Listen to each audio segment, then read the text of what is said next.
So I see if I can do this without getting you guys all screwed up here. Nope, let me find my pedal. There it is. Just take and just slowly find your line.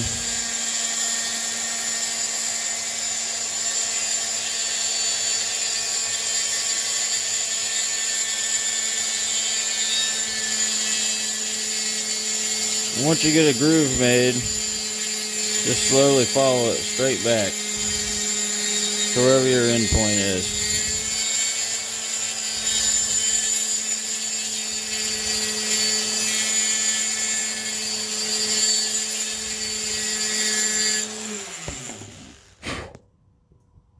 And it'll start leaving just a little groove. Shoo, thought I screwed up for a second. You can see it. See, I already did the other side. My darn camera.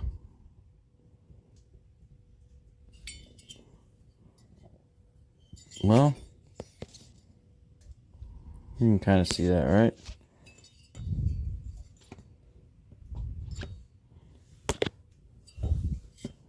I ain't got the best lighting, do I?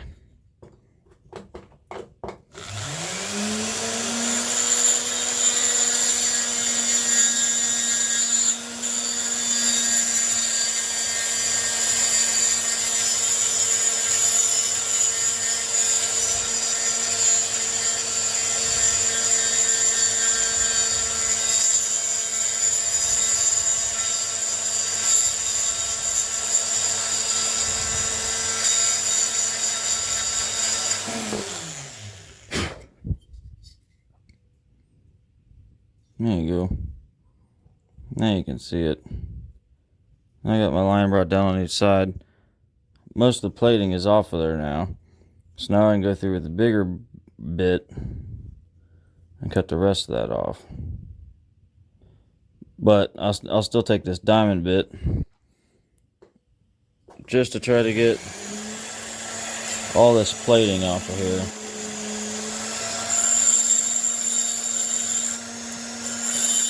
A lot of people probably don't do it this way, but I do. Makes it easier for me. If I had a better camera, you could see it. It's just clouding it right up. Pulls that plating right off.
You can see how it's starting to remove all that plating.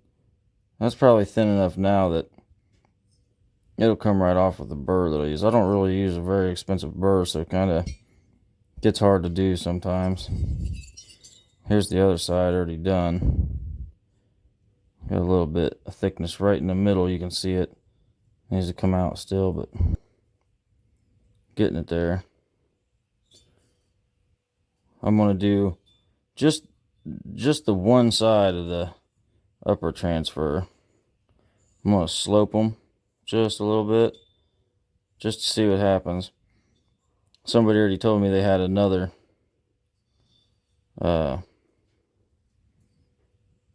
cylinder if I needed one, so I'm sure I can buy one off of him. Plus, I got this whole other saw.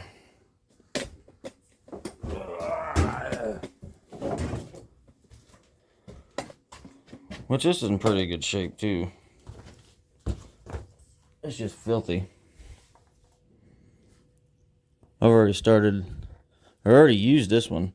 I use this for blocking. A lot of the times some pieces are too big because it's the perfect length of my firewood. I don't know what this is, maybe 16, maybe 18, I don't know. Not sure. It's got one of them Carlton full chisel chains on it. Them's a nice chain. I sure like them. But this one actually runs too. So did the other one. Well, here's the carcass, the leftover from stripping her down. And actually, this is one of the easiest saws I've ever stripped down. There ain't hardly any screws holding these things together. The only downfall is they're flatheads, but whoop-de-doo. It'll get you a good bit. That's not too big of a problem. But I'd still like to kill the person whoever invented a flathead screw. God, I hate them things. But back at it. Alright, so I've had success with,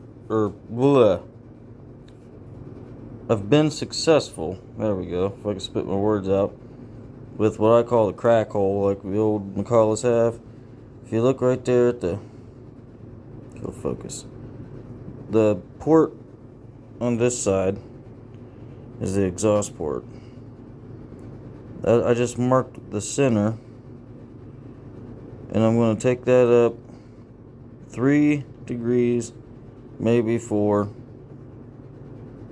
and then just very quickly hook it out on each side. So it'll be shaped like this, with kind of a flat spot in between, right in the top of the exhaust port. The exhaust is pretty narrow on these, but there you can kind of see it. It's right in the center. I'm going to bring that down just a hair more, and then real fine. So that's about as it'll be just a tad deeper, and then a little bit wider. It'll just be kind of, like I said, curled out at each side.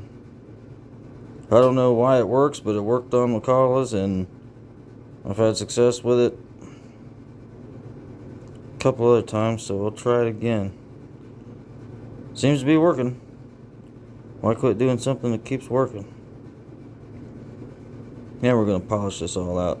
I already cut the edges all out of it, right through there to match the exhaust port, because it really did not match at all up to the pipe. Got a little bit more to go on this side, but we're getting there.